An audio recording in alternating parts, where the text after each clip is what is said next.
Hello ভাই brothers, welcome on second to my new another video. আর আজকের ভিডিওটা খুবই ইন্টারেস্টিং হতে যাচ্ছে। আজকে আমরা এসেছি গাবতলী, এটা হচ্ছে গরুর হাট। তো বেশি কথা না বলে আমরা ভিডিওটা স্টার্ট করি। কুরবানির ঈদ আসছে আবার, শুরু দৌড়ানি সবার, আসবে অনেক বিশাল গরু, সময় এখন হাটে যাওয়ার। কুরবানি ভাই কুরবানি, ঈদ কুরবানি, কুরবানি ভাই কুরবানি, ঈদ কুরবানি।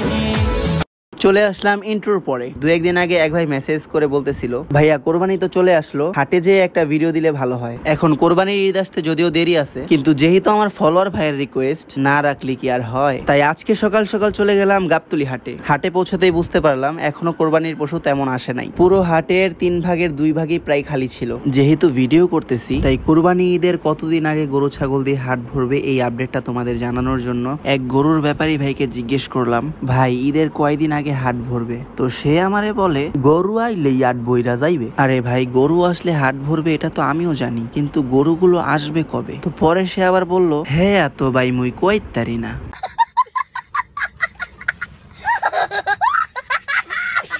তো যাই হোক, কষ্ট নিয়ে কথাটা বলতে হচ্ছে যে তোমাদের হাট সম্পর্কে তেমন কোনো ইনফরমেশন দিতে পারলাম না, তার জন্য সরি। তবে নিজে থেকে একটা মতামত দিতে পারি, তোমরা যারা কোরবানি দাও, আমার জানা মতে তারা এত তাড়াতাড়ি গরুর হাটে আসো না বা গরু কিনো না। এখন কথা হইলো কিনার কথা তো পরে, যারা হাট দেখতে আসার চিন্তা ভাবনা করতেছো তারা ভাই আইসো না, কোনো দরকার নাই। কারণ হইলো ভিডিওর শুরুতেই বলেছি হাট পুরা খালি, এটা আমি পার্সোনালি বললাম। তারপরেও যদি তোমার আসার ইচ্ছে হয় তাহলে তুমি আসতে পারো, এটা তোমার ব্যক্তিগত ব্যাপার। এখন যারা গরু দেখতে হাটে আসবে তারা অনেকেই জিজ্ঞেস করবে, তাহলে ভাইয়া তুমিই বলো কবে আসা যায়। এখন আমি তো বলবো, তোমরা যারা হাটে আসতে চাচ্ছ তারা ঈদের 5 থেকে 6 দিন আগে আসলেই মোটামুটি হাট গরু ছাগল দিয়ে ভরা পাবে। এখন আসি ভাই মেইন টপিকে। যেহেতু ঈদুল আজহা মানে কুরবানির ঈদ নিয়ে ভিডিওটা বানাচ্ছি, তাই কিছু কথা না বললেই নয়। ভাই যারা কুরবানি দিবা তাদের কাছে আমার একটা রিকোয়েস্ট, ঈদের দিন তোমাদের কাছে যেন কোনো অসহায় মানুষ আসার পরে মন খারাপ করে না। একটা কথা মাথায় রাখবা, এই কুরবানি বছরে একবারই আসে, আর এই একদিনই হচ্ছে তারা তোমাদের কাছে গোস্ত নিতে আসবে। মন খুলে দেওয়ার ট্রাই করবা। খুব কষ্ট নিয়ে কথাটা বলতে হচ্ছে যে কিছু কিছু মানুষ আছে যারা কোরবানি দেয় আর এই গোস্তগুলো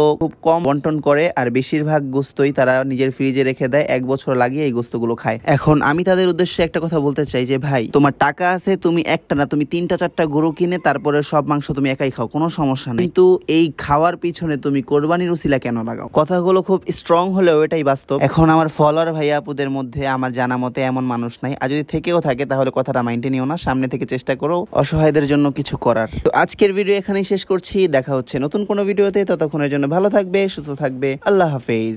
যাবো আমি গাবতলী।